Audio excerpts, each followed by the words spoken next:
السلام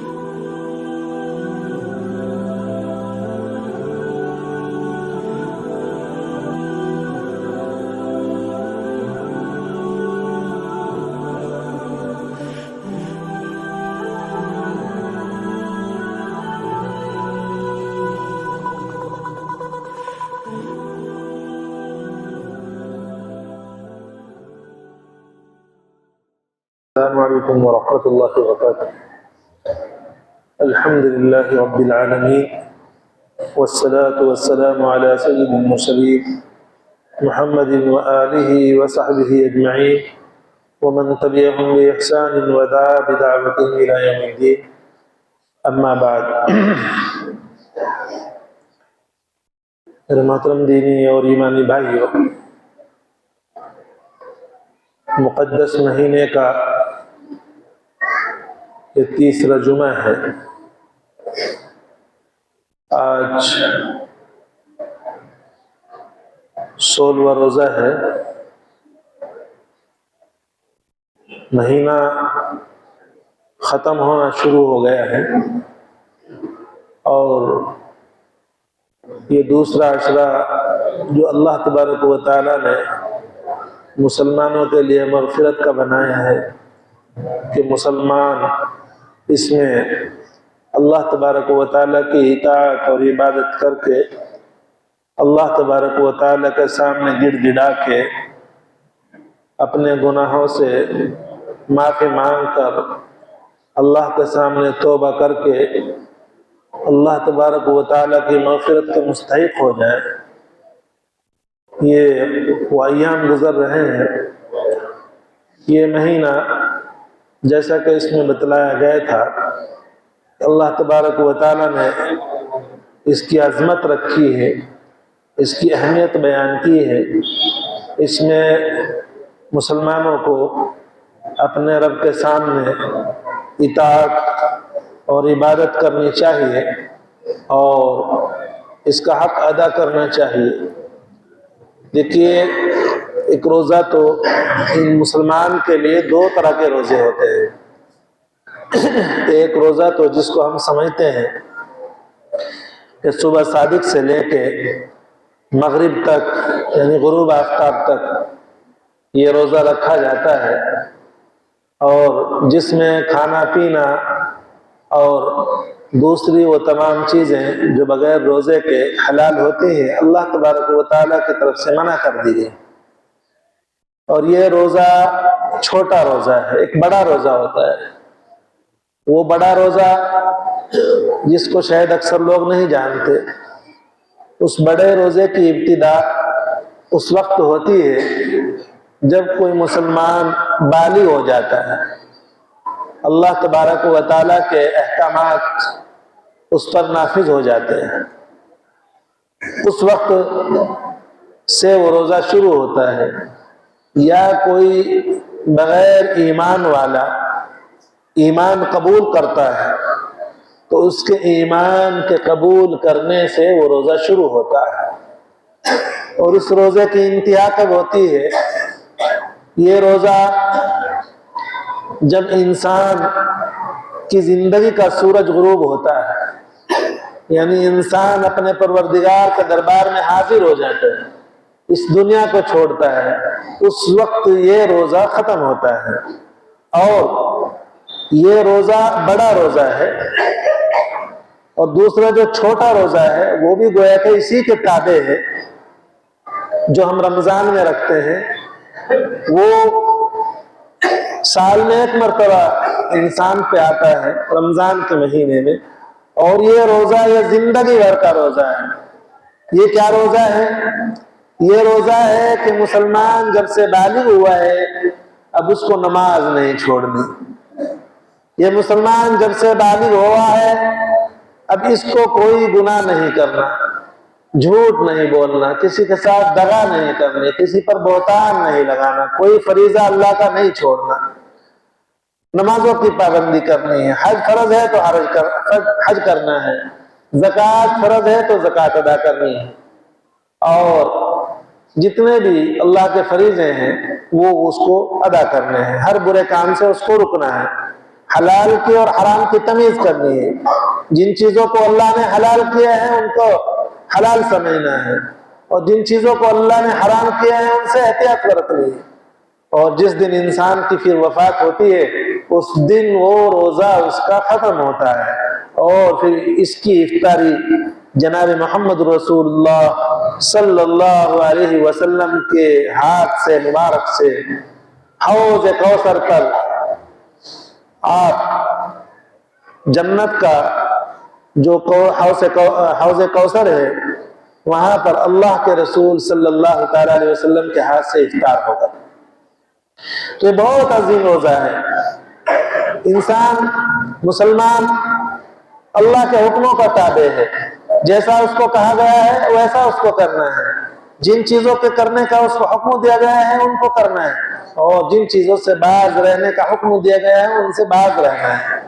تو یہی انسان کا روزہ ہے، چھوٹا روزہ جس کو آپ جانتے ہیں، اور ایک بڑا روزہ جو زندگی بھر کا روزہ ہے، جیسا کہ میں نے آپ کو بتلایا ہے یہ بھی مسلمان کا روزہ ہے۔ بہت سی چیزیں دوسرے لوگ جو ایمان والے نہیں وہ کرتے ہیں، وہ شراب پیتے ہیں، وہ حرام کھاتے ہیں، ایک مسلمان نہیں کھا سکتا، ایک مسلمان شراب نہیں پی سکتا، ایک مسلمان چوری نہیں کر سکتا، ایک مسلمان کسی کو دھوکہ نہیں دے سکتا، ایک مسلمان کسی کے ساتھ دغا نہیں کر سکتا، ایک مسلمان کسی کا مال ناحق نہیں کھا سکتا، ایک مسلمان کسی کو تکلیف میں نہیں ڈال سکتا، ایک مسلمان دوسرے پڑوسی کا حق ادا کرتا ہے، اس کے حقوق کو پہچانتا ہے۔ تو یہ مسلمان کے ذمہ یہ حقوق ہیں جو غیر اس کو نہیں سمجھ سکتا، جس کے پاس ایمان نہیں ہے اس کو ان کی اہمیت کا علم نہیں ہے۔ اس لیے ان دونوں روزوں کو سمجھنے کی ضرورت ہے، اور جیسا کہ پہلے روزے میں ہم نے صبح سے شام تک احتیاط کی، نہ کچھ کھایا نہ پیا، غیبت سے اپنی احتیاط کی، زبان کو صاف ستھرا رکھا، ایسے ہی اس بڑے روزے میں بھی اپنی زندگی کو پاک اور صاف حلال روزی کے ساتھ، مشتبہ مال سے بچنے کے ساتھ، اللہ کی رضامندی کے ساتھ اس روزے کو بھی پورا کرنا ہے۔ اللہ تبارک و تعالی ہم سب کو اس پر عمل کرنے کی توفیق عطا فرمائے۔ دوسرا بھی ہمارا 16واں دن گزر رہا ہے، ابھی 3-4 دن کے بعد دوسرا عشرہ شروع ہو جائے گا۔ دوسرے عشرے کے اندر اعتکاف کیا جاتا ہے۔ اعتکاف یہ ایسی سنت ہے جس کے اندر انسان اللہ تبارک و تعالی سے تقرب حاصل کرتا ہے۔ جناب محمد رسول اللہ صلی اللہ تعالی علیہ وسلم نے ہمیشہ اعتکاف فرمایا ہے۔ رسول پاک صلی اللہ تعالی علیہ وسلم کی سنت ہے، حضرت عائشہ صدیقہ رضی اللہ تعالی عنہ بیان فرماتی ہیں۔ تو یہ اعتکاف سنت موقدہ علی الکفایہ ہے، یعنی ایسی سنت ہے کہ اگر اس میں سے پورے محلے میں اور پوری بستی میں اگر ایک آدمی بھی بیٹھ جاتا ہے تو یہ اعتکاف کی سنت ادا ہو جاتی ہے۔ اگر ایک آدمی بھی پوری بستی میں نہ بیٹھے تو پوری بستی گنہگار ہوتی ہے۔ اس اعتبار سے یہ سنت موقدہ علی الکفایہ ہے، تو اس کا اہتمام کرنا چاہیے، اور اس میں اللہ کی عبادت، اللہ کے رسول صلی اللہ تعالی علیہ وسلم کے احکام کو مان کر، رمضان کے مقدس مہینے کی عظمت کو سمجھ کر مسجد میں اپنا وقت گزارنا ہوتا ہے، مسجد میں اللہ کی عبادت کرنی ہوتی ہے، قرآن کریم کی تلاوت کرنی ہوتی ہے، ذکر و اذکار میں مشغول رہنا پڑتا ہے، اور اسی طریقے سے جو منہیات ہیں، جن چیزوں سے روکا گیا ہے ان سے رکنا پڑتا ہے، اور ایک خاص کیفیت کے ساتھ مسجد کے اندر معتکف ہونا پڑتا ہے۔ معتکف یعنی اعتکاف کی حالت میں، اعتکاف کہتے ہیں ٹھہرنے کو، قیام کرنے کو، تو یکسوئی کے ساتھ یہ اعتکاف ادا کیا جاتا ہے، اور اس کی بڑی فضیلت ہے۔ بلکہ اللہ تبارک و تعالیٰ نے قرآن حکیم میں حضرت ابراہیم اور حضرت اسماعیل علیہ السلام کو حکم دیا تھا کہ طہر بیتی للطائفین والعاکفین والرکع السجود، کہ میرے گھر کو، اس بیت اللہ کو آپ پاک اور صاف کر لیجئے، اس کی صفائی اور ستھرائی کر لیجئے۔ کس کے لیے؟ للطائفین، طواف کرنے والوں کے لیے، والعاکفین، اور اعتکاف کرنے والوں کے لیے، والرکع السجود، اور نماز پڑھنے والوں کے لیے۔ یعنی اعتکاف کرنے والوں کے لیے مساجد کے صاف ستھرا کرنے کا حکم دیا گیا ہے اللہ کی طرف سے، کہ دیکھو اعتکاف کا وقت آ رہا ہے، آپ اپنی مسجدوں کو صاف ستھرا کر لو، پاک صاف کر لو، وہاں جو گندگی ہو، وہاں جو اس طرح کی گرد ہو، وہاں جو آپ کو محسوس ہو کہ یہ گندگی ہے، یہ ایسی چیزیں ہیں جس سے تکدر پیدا ہوتا ہے، جس کے اندر میلا پن ہوتا ہے، ان تمام چیزوں سے اس کو صاف کر لو۔ طہرا بیتی للطائفین والعاکفین والرکع السجود، یہ اللہ تبارک و تعالیٰ کی طرف سے حکم ہے۔ گویا کہ آپ کو اس اہتمام کی طرف اشارہ کیا جا رہا ہے، اشارہ نہ بلکہ حکم دیا جا رہا ہے۔ اشاروں میں ہوتا ہے تو صاف صاف کہا جا رہا ہے کہ پاک صاف کر دو میرے گھر کو، کس کے لیے؟ طواف کرنے والوں کے لیے اور اعتکاف کرنے والوں کے لیے۔ تو اتنی عجیب اور اتنی عظیم اور اتنی اہم سنت ہے، اس سنت کا خیال کرنا چاہیے اور اس میں اچھے لوگوں کو بٹھانا چاہیے۔ اس میں کیا ہوتا ہے عام طور سے آج کل کہ جو لوگ ان پڑھ ہوتے ہیں یا جو معاشرے کے بالکل کنڈم آدمی ہوتا ہے، معاشرے کا کنڈم، سماج کا کنڈم آدمی ہوتا ہے، بالکل بیکار آدمی ہوتا ہے، اس کے پاس گھر بھی کوئی کام نہیں اور سماج میں اور معاشرے میں بھی کوئی کام، چلو بھائی اس کو اعتکاف میں بٹھا دیں۔ نہ وہ قرآن پڑھنا جانتا ہے، نہ اس کو مسائل معلوم ہے، نہ اس کو پاکی کی باتیں معلوم ہیں، نہ اس کو معلوم ہے کہ اعتکاف میں بیٹھ کر کیا کرنا ہے، کہ بھائی چلو میاں جی فلاں صاحب بھائی تم اعتکاف میں بیٹھ جاؤ، بلکہ بعض جگہ تو پیسے دے کر بٹھاتے ہیں کہ بھائی چلو تمہیں پیسے ملیں گے مہینے کے، اعتکاف میں بیٹھ جاؤ۔ تو یہ بری بات ہے، اچھی بات نہیں۔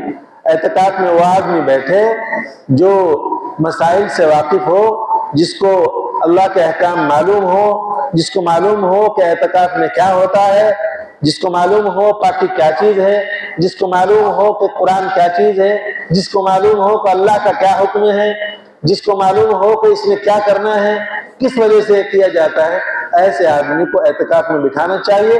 اور جس کو پتہ ہی نہیں تو اس کو اعتکاف میں بٹھانے سے کیا فائدہ؟ وقت ٹائم پاس کرے گا، وقتی طور پر یہ سنت تو ادا ہو جائے گی، لیکن سنت کا جو مقصد ہے وہ حاصل نہیں ہوگا۔ تو میرے دوست، میرے ایمانی بھائیو، اس کی کوشش کی جائے اپنی مسجدوں میں اچھے آدمی کو جو مسائل سے واقف ہو، اچھا طاقتور آدمی ہو، اچھا مہذب آدمی ہو، جس کو پاکی کے مسائل معلوم ہو، جو آپ سماج میں اس کو عزت دیتے ہو، اور ایسا آدمی ہو جو فرائض کی پابندی کرتا ہو، اللہ کی اطاعت کرتا ہو۔ یہ تو پورے سال اس نے نماز نہیں پڑھی، بیٹھک میں بیٹھا رہتا ہے، بیڑی سگریٹ پیتا رہتا ہے، آپ نے رمضان میں لا کے اس کو اعتکاف میں بٹھا دیا تو کیا کرے گا؟ اس کو تو کچھ پتہ نہیں، ٹائم پاس کرے گا۔ تو اچھا آدمی جو مسائل سے واقف ہو، جس کو چیزیں معلوم ہو، اس کو اعتکاف میں بٹھایا جائے، پھر وہ آپ کی بستی کی طرف سے جو ہے کفایت کرے گا۔ آپ کی بستی پر جو سنت موقعہ الکفایہ، یہ فرض ہے، یہ واجب ہے، یہ سنت کفایت ہے، یہ ادا ہو پائے گی۔ اور جہاں اس میں کوتاہی کی جاتی ہے وہاں پوری بستی گناہ گار ہوتی ہے۔ اللہ تبارک و تعالی ہمیں اس فریضے کو اور اس اللہ کے حکم کو سمجھنے کی توفیق عطا فرمائے، اور ہم اپنی مسجدوں میں زیادہ سے زیادہ معتکفین بیٹھیں، زیادہ سے زیادہ اعتکاف کرنے والے بیٹھیں، تاکہ اللہ کو راضی کر سکیں اور اللہ کے حکم کی پابندی کر سکیں۔ اللہ ہم سب کو عمل کرنے کی توفیق عطا فرمائے۔ تیسری بات ایک آواز کرنی ہے کہ یہ رمضان کا مقدس مہینہ، جیسا کہ میں نے پہلے بھی عرض کیا تھا کہ اس مہینے میں جیسے کہ قرآن کا یہ مہینہ ہے، قرآن زیادہ سے زیادہ قرآن پڑھو۔ یہ مہینہ خرچ کا ہے، صدقہ کا ہے، صدقہ خیرات کا ہے۔ معلوم نہیں ابھی تک ہمیں نہیں محسوس ہوا کہ آپ لوگوں کے اندر اس کے اندر کوئی تبدیلی پیدا ہوئی ہے۔ خوب صدقہ خیرات کرنا چاہیے اس مہینے کے اندر، جیسا کہ ہم نے بتلایا تھا کہ اگر 1 روپیہ اس میں اللہ کے راستے میں دیں گے تو 70 گنا سے لے کے 700 گنا تک اس کا ثواب ملے گا۔ مگر ہم دیکھ رہے ہیں کہ آپ لوگوں میں کوئی جذبہ نہیں ہے۔ یہ مدرسہ ہے، پچھلے ہفتے میں بھی یہاں پر مدرسے کے بچوں نے چندہ کیا تھا، اور اس سے پچھلے ہفتے میں بھی، پہلے ہفتے میں 900 روپے کچھ ہوئے تھے اور پچھلے ہفتے میں 1300 روپے کچھ ہوئے تھے۔ اگر ہر آدمی 100 روپے بھی اللہ کے راستے میں دیں گے تو کتنا آپ کے لیے اجر ہوگا؟ 700 گنا، 700 روپے کے برابر۔ اور جیسا کہ میں نے بتلایا تھا کہ یہ تو اللہ تعالیٰ نے سمجھانے کے لیے کہا ہے کہ 700 گنا، کتنے ہزار گنا ثواب اس کا ملے گا۔ تو تھوڑی سی کوشش کرنے کی ضرورت ہے۔ ہمارے اندر دل ہے، ہمارے اندر اللہ تبارک و تعالیٰ نے ایک دل رکھا ہے، وہ دل اگر یہاں بیان سن کر اللہ کے رسول کی بات سن کر بھی متاثر نہیں ہوگا، پھر کہاں متاثر ہوگا؟ اگر یہاں بھی اللہ کے راستے میں دینے کا جذبہ پیدا نہیں ہوگا، پھر کہاں ہوگا؟ اگر یہاں بھی دل کے اندر نرمی اور گداز پیدا نہیں ہوگا، پھر کہاں ہوگا؟ اگر یہاں بھی سمجھ کے اندر وہ بات پیدا نہیں ہوگی، پھر کہاں ہوگی؟ یہاں پر روزے کی حالت کے اندر اللہ کے گھر میں بیٹھ کر اللہ کے روزے کی، اللہ کے حکم کی اہمیت بیان کی جا رہی۔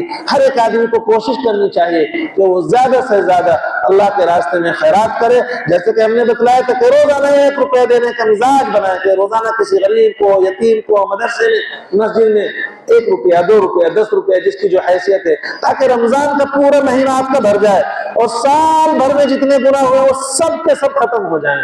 تو ایسے ہی تو ختم ہوں گے کہ سال بھر تو ہم اللہ کی نافرمانیاں کرتے رہے، سال بھر تو اللہ کے گناہ کرتے رہیں، اللہ کے حکموں کو توڑتے رہیں۔ یہ مقدس مہینہ کمانے کا ہے، اللہ کی رحمتوں کو لوٹنے کا ہے۔ اس میں بھی اگر ہم کنجوسی برتیں گے، اس میں بھی اگر ہم بخل برتیں گے، تو پھر کون سا وقت آئے گا جس میں ہمیں اللہ کی رحمتیں لوٹنے کا، اللہ کی رحمتیں سمیٹنے کا موقع ملے گا؟ اللہ ہم سب کو توفیق عطا فرمائے۔ میرے دوستو، ہر آدمی کوشش کرے کہ یہاں مدرسے میں بچے گھوم رہے ہیں یا وہاں کچھ کپڑا پھیلاؤ، کچھ نہ کچھ اپنی ہمت کے مطابق ہر آدمی 1 روپیہ، 10 روپیہ، 100 روپیہ، 1000 روپیہ، جس کی جو توفیق ہے ڈالے، تاکہ آپ کو یہاں اللہ کے یہاں اجر ہو۔ اس کی کوشش کرنی چاہیے۔ یہ ایسی بات نہ سمجھنی چاہیے کہ مولانا تو ایسی باتیں کہتے رہتے، چندے کی بات نہیں۔ بیٹے میرے بھائیوں، میرے دینی اور ایمانی بھائیوں، ہم لوگوں کا ذمہ داری ہے کہ ہم آپ کی تذکیر کرتے رہیں۔ اگر تذکیر کوئی امت کو نہیں سمجھائے گا تو کون سمجھائے گا؟ آپ کے دلوں کے اندر کوئی بات نہیں ڈالے گا تو کون ڈالے گا؟ آپ کو اگر متنبہ نہیں کریں گے ہم تو کون کرے گا؟ ہم بتلا رہے ہیں، اللہ رسول کا حکم ہے، وہ آپ کو بتلا رہے ہیں، عمل کرنا آپ کی ذمہ داری ہے۔ اللہ تبارک و تعالی ہم سب کو عمل کرنے کی توفیق عطا فرمائے اور اس مقدس مہینے کی عظمتوں کو لوٹنے کی توفیق عطا فرمائے۔ اس میں اللہ کی طرف سے ہمارے اعمال میں، ہمارے صدقہ اور خیرات میں اللہ نے جو اجر رکھا ہے، اللہ ہم سب کو توفیق دے کہ اس اجر کو حاصل کرنے میں ہم زیادہ سے زیادہ بڑھ چڑھ کر حصہ لیں اور خوب اللہ کے راستے میں صدقہ اور خیرات فرمائیں۔ وآخر دعوانا ان الحمدللہ رب العالمین۔